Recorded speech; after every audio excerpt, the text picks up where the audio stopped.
എന്തിനാ വന്നത്? അമ്പലവും പൂജയൊക്കെ ആയിട്ട് എന്റെ മോൾ എങ്ങനെയും ജീവിച്ചോട്ടെ. നിന്നോട് അവൾ ക്രൂരമായിട്ട് പെരുമാറിയല്ലേ? മാപ്പ് ചോദിക്കാനാ ഞാൻ വന്നത്. ചേച്ചി മോശമായി ഒന്നും പറഞ്ഞില്ല.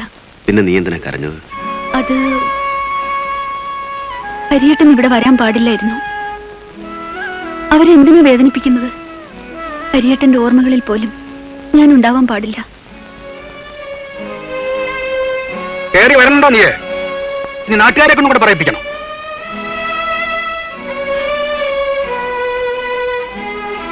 കേറണ്ട, ഹരി തിരിച്ചു പോവാൻ നോക്ക്. ആരും മാപ്പും സമാധാനം ഒന്നും പറയണ്ട. ഭാര്യയോട് പറഞ്ഞേക്ക് പുരുഷന്മാരെ ആവാഹിക്കാനുള്ള മന്ത്രമൊന്നും എന്റെ മോക്ക് അറിയില്ലാന്നും. അങ്ങനെ അറിഞ്ഞിരുന്നെങ്കിൽ ഹരിദാസിനെ അവൾക്ക് ഭർത്താവായിട്ട് കിട്ടില്ലായിരുന്നു.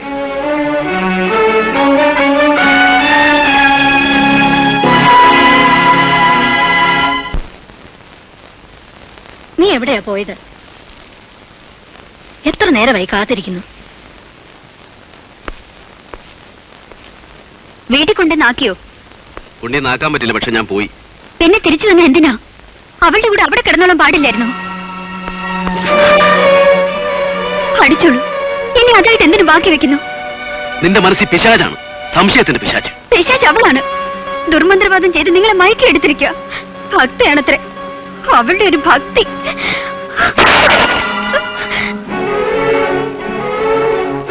തകർക്ക്, എല്ലാം തകർക്ക്. എന്റെ ലൈഫ് ഇതുപോലെ നീ എറിഞ്ഞൊടിച്ചു. എന്താടാ ഒച്ച കേട്ടത്? എന്താ മോളെ ഇത്? എന്താണോ ഇതിന്റെയൊക്കെ അർത്ഥം? ഒന്നുമില്ല, യോജിക്കാൻ പാടില്ലാത്ത യോജിച്ചു, അത്ര തന്നെ. എല്ലാവർക്കും സന്തോഷാവട്ടെ.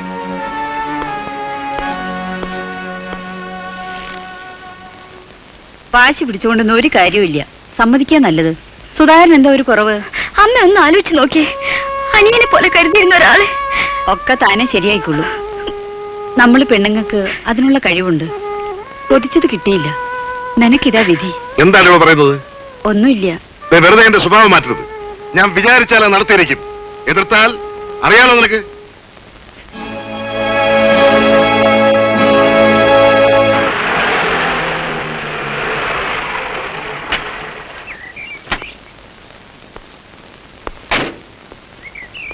നീ എപ്പോ വന്നു? കുറെ നേരമായി.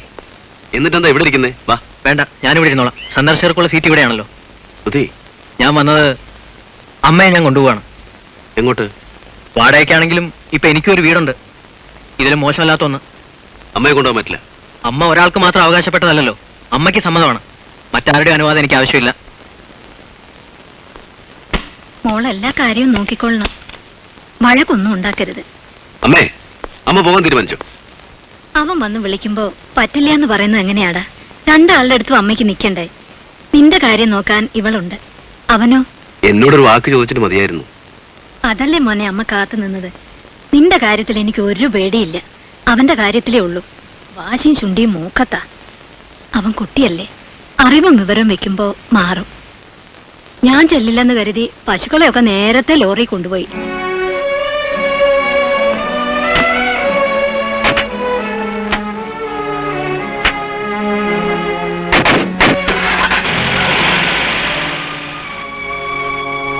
ഇത്രയും അഴിമതി നിറഞ്ഞൊരു ജില്ലാ ഭരണം ഇതിനു മുമ്പ് ഇവിടെ ഉണ്ടായിട്ടില്ല. വ്യക്തമായ തെളിവുകളില്ലാതെ ആരോപണങ്ങൾ ഉന്നയിക്കുന്ന ഭംഗിയല്ല. ബഹുമാനപ്പെട്ട കലക്ടർക്ക് ഭാര്യയുടെ പേരിൽ എത്ര സമ്പാദ്യം ഉണ്ടെന്ന് ചോദിച്ചു നോക്കണം. എന്റെ ഭാര്യ സാമ്പത്തിക ഭദ്രതയുള്ള ഒരു കുടുംബത്തിലെ അംഗമാണ്. അവർക്ക് അവരുടേതായ സമ്പാദ്യങ്ങളുണ്ട്. അരുന്ധതി ഹോട്ടലിന്റെ മതിൽ പൊളിക്കാതിരിക്കാൻ കലക്ടർക്ക് കിട്ടിയ കൈക്കൂലിയാണ് 101 പവനും ലക്ഷങ്ങളുടെ സ്വത്തും സുന്ദരിയായ യുവതിയും. പുതിയ മെമ്പർ കുറെ കൂടി മാന്യത പുലർത്തണം. ഇവിടെ വെച്ച് വ്യക്തിവൈരാഗ്യങ്ങൾ തീർക്കുന്ന മോശമാണ്. ഇത് വ്യക്തിപരമായ കാര്യമല്ല. അരുന്ധതി ഹോട്ടൽസിന്റെ അക്യൂസേഷൻ ഫയൽ എവിടെ? മലമറിക്കുമെന്ന് വീമ്പിളക്കിയിട്ട് പിന്നെ എന്തേ കൈവിറച്ചത്? ആ ഫയൽ മിനിസ്റ്ററുടെ നിർദ്ദേശപ്രകാരം ഗവൺമെന്റിലേക്ക് അയച്ചിട്ടുണ്ട്. സർക്കാർ ഭൂമി തിരിച്ചെടുക്കണം എന്ന് വ്യക്തമായി എഴുതിയ എന്റെ കുറിപ്പോടെ വിറയ്ക്കുന്നത് റവന്യൂ മിനിസ്റ്ററുടെ കൈയായിരിക്കും. ഉടൻ നടപ്പാക്കാനുള്ള തീരുമാനവുമായി ആ ഫയൽ തിരിച്ചു വന്നാൽ നടപടിയെടുക്കുമോ? തീർച്ചയായിട്ടും. കലക്ടറുടെ ഓർഡറില്ല, സണ്ണിലൂടെ റിക്വസ്റ്റാണ്. ആ മതിൽ പൊളിച്ച് സർക്കാർ ഭൂമി വിട്ടുകൊടുക്കണം. അതെന്റെ അഭിമാനത്തിന്റെ പ്രശ്നമായി തീർന്നിരിക്കുന്നു. അഭിമാനം ഞങ്ങൾക്കും ലഹരി. പല വമ്പന്മാരും ഇവിടെ കളക്ടർമാരായിരുന്നിട്ടുണ്ട്. എന്നിട്ടും നമ്മൾ ജയിച്ചു നിന്നു. എന്റെ മകളുടെ ഭർത്താവ് തന്നെ ഇവിടുത്തെ കളക്ടറായിരിക്കുമ്പോൾ തോൽക്കാൻ എനിക്കും ബുദ്ധിമുട്ടുണ്ട്. ആ ഫയൽ ഗവൺമെന്റിലേക്ക് അയച്ചിരിക്കുകയാണ്. മന്ത്രിയുടെ പോസിറ്റീവായ തീരുമാനവുമായി ഇത് മടങ്ങി വന്നാൽ എനിക്ക് നടപടി എടുക്കേണ്ടി വരും.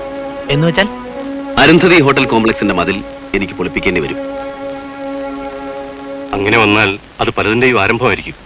സൂചന എനിക്ക് മനസ്സിലായി. ഒരു ഉദ്യോഗസ്ഥൻ എന്ന നിലയിൽ എനിക്കത് ചെയ്യേണ്ടി വരും. പക്ഷേ അത് ബന്ധങ്ങളെ ബാധിക്കില്ല എന്ന് ഞാൻ ആശിക്കുന്നു. വെറുതെ ആശിച്ചുകൊണ്ട് കാര്യമില്ലല്ലോ. വേണമെന്ന് വിചാരിച്ചാൽ ഹരിയേട്ടനെ തടയാൻ പറ്റും. ക്ഷമിക്കണം, അതിന് കഴിഞ്ഞൊന്നും വരില്ല. ഞാൻ ഇറങ്ങട്ടെ. വല്യേട്ടാ, അവിടെ ജയചേച്ചിയുടെ ജീവിതം പോലെയല്ല ഇവിടെ എന്റേത്. പിനിവേട്ടൻ എന്റെ ജീവനാണ്. ജയചേച്ചി ചേട്ടനെ വിട്ടുപോയ ചേട്ടനത് ആശ്വാസയെ തരൂ. പക്ഷേ എനിക്കങ്ങനെയല്ല. അത് മറക്കാതിരിക്കോ? അരുന്ധതി ഹോട്ടൽ കോംപ്ലക്സിന്റെ ഫയൽ പ്രൊസീഡ് ചെയ്യാൻ നീ മിനിസ്റ്റർ പ്രസ് ചെയ്യരുത്. ശോഭയുടെ പേരിലാണ് അപേക്ഷ അല്ലേ? ഈ ബുദ്ധി വിശ്വനാഥൻ നായർ പറഞ്ഞു തന്നതോ അതോ അദ്ദേഹത്തിന്റെ മകള് പറഞ്ഞു തന്നതോ? ഞാൻ ശോഭയെ കണ്ടിരുന്നു. അവൾ വല്ലാതെ ഭയപ്പെടുന്നുണ്ട്. എന്ന് വെച്ചാൽ ഹോട്ടൽ പൊളിച്ചാൽ അവർ ശോഭയെ ഉപേക്ഷിക്കാന്നല്ലേ? തിരിച്ചു പകരം വീട്ടാൻ നമ്മുടെ കയ്യിലുണ്ടല്ലോ ഒരു പെണ്ണ്. കൊണ്ടുവിടണോ അവിടെ? പകരം വീട്ടാനുള്ള ആയുധമല്ല എന്റെ ഭാര്യ. എങ്കിൽ ശോഭ അനുഭവിക്കട്ടെ. സുധി, ഇത്ര കല്ലായിപ്പോയോ നിന്റെ മനസ്സ്? ബന്ധങ്ങളൊക്കെ വെറും പാഴ്വാക്കുകളാണ്. ഈ പാരുടെ ജീവിതം എനിക്കൊരു പ്രശ്നമല്ല, എന്റെ തൊഴിച്ച്. അമ്മയൊന്ന് കാണണം. അമ്മ ഇവിടെ ഇല്ലല്ലോ. ശേഖരമാവന്റെ വീട്ടിൽ പോയിരിക്കാം. ആ, ഒരു വിശേഷമുണ്ട്.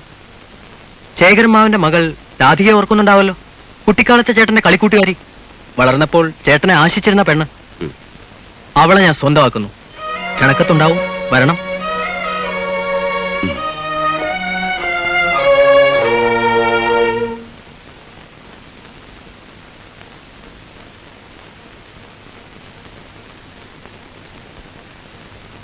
ഹരി, ഇവിടെ കിടന്നാണ് ഉറങ്ങുന്നത്? സ്വപ്നം കണ്ടുവല്ലേ? സ്വപ്നം കണ്ടു. ഞാനും കാണാൻ തുടങ്ങിയിരിക്കുന്നു ദുസ്വപ്നങ്ങൾ. ഹരി, നമുക്ക് പിരിയാം. ഞെട്ടിപ്പോയല്ലേ? ഞാൻ പ്രതീക്ഷിച്ചത് നന്ദിയോടൊരു ചിരിയായിരുന്നു. അത്രയും ആശ്വാസം. നീ എന്ത് ഭ്രാന്തായി പറയുന്നേ? ഭ്രാന്തല്ല. 2-3 ദിവസമായിട്ട് വളരെ ആലോചിച്ചു. അവസാനം എനിക്ക് തോന്നി നമ്മൾ 2 നേർരേഖകളാണ്. നമുക്കൊരിക്കലും ഒന്നാകാൻ കഴിയില്ല. നീ കരുതുന്ന പോലെയല്ല. എനിക്ക് നിന്നെ സ്നേഹിക്കാൻ കഴിയുമെന്നല്ല, കഴിഞ്ഞിട്ടുണ്ട്. നീയും എന്നെ സ്നേഹിക്കുന്നുണ്ടെന്ന് എനിക്കറിയാം. പക്ഷേ വളരെ വലുതാണ്. നമ്മൾ പരസ്പരം നശിപ്പിക്കുകയാണ്. എന്നെ വീട്ടിൽ കൊണ്ടുവന്നാക്കണം. നമ്മൾ പിരിയാണെന്ന് ആരും അറിയണ്ട. അച്ഛനും വിനോദും ആരും. ദേഷ്യം വരുമ്പോ പലതും പറഞ്ഞിട്ടുണ്ടാകും. പക്ഷെ ജയ, നീ പോയില്ലെങ്കിൽ ഞാൻ ആത്മഹത്യ ചെയ്തു പോകും. ഒരിക്കൽ ഞാൻ ശ്രമിക്കുകയും ചെയ്തു.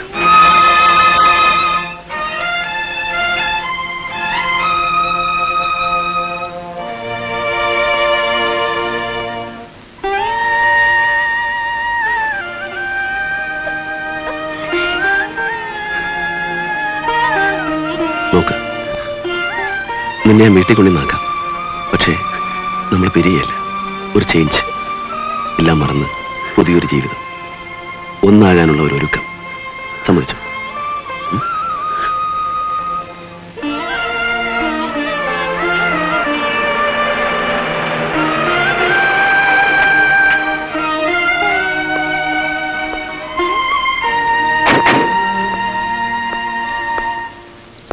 കുറച്ചു ദിവസം ഇവൾക്കൊരു ചേഞ്ച് വേണമെന്ന്. എന്താ ഇപ്പൊ അങ്ങനെ തോന്നുന്നു? ഒന്നുമില്ല. ഹരിയേട്ടന് വല്ലാത്ത ജോലി തിരക്ക്. പിന്നെ അമ്മ സുധീരൂടെയാണല്ലോ.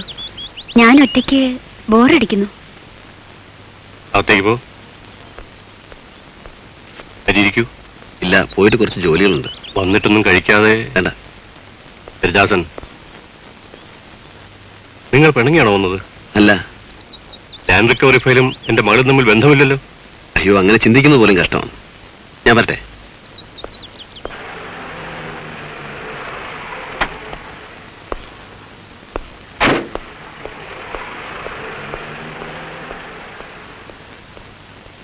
Hello, good morning mister Nambiar.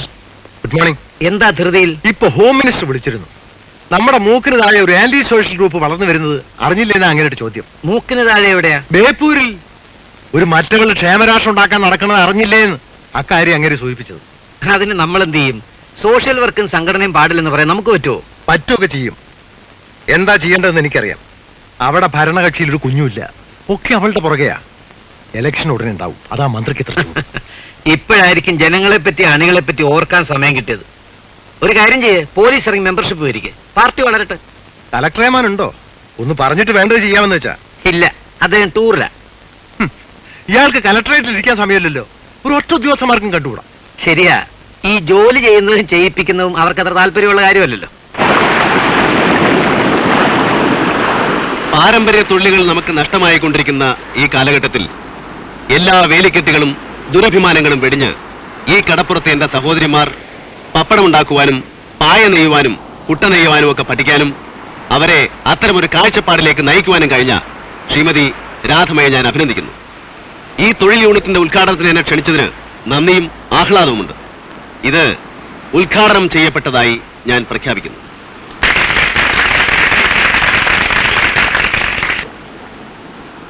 Uncle കടലിൽ പോയിട്ടുണ്ടോ? ഇല്ല. പേടിയാണല്ലേ? താരക്ക് പേടിയില്ല. മിടുക്കി.